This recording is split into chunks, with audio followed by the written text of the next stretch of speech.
সুপ্রিয় শিক্ষার্থীরা, কেমন আছো তোমরা? প্রায়ই তোমাদের যে বানানটি নিয়ে সমস্যা হয় সেটি হচ্ছে রং বানান আর রঙের বানানে, অথবা জগৎ বানান জগতের বানানে।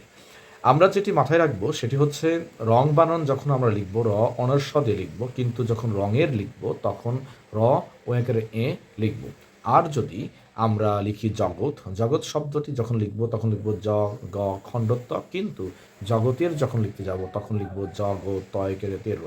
অর্থাৎ খণ্ডত্বর পরিবর্তে ত দিয়ে দিব এবং হচ্ছে অনস্বর পরিবর্তে রং বানানে আমরা ও দেব। এখন এটা কেন দেব? স্ব এবং হচ্ছে আমরা খণ্ডত্ব, এই দুটো বর্ণের সাথে কোনো কার যুক্ত হয় না, আকার ইকার রসিকার রসুকার যুক্ত হয় না।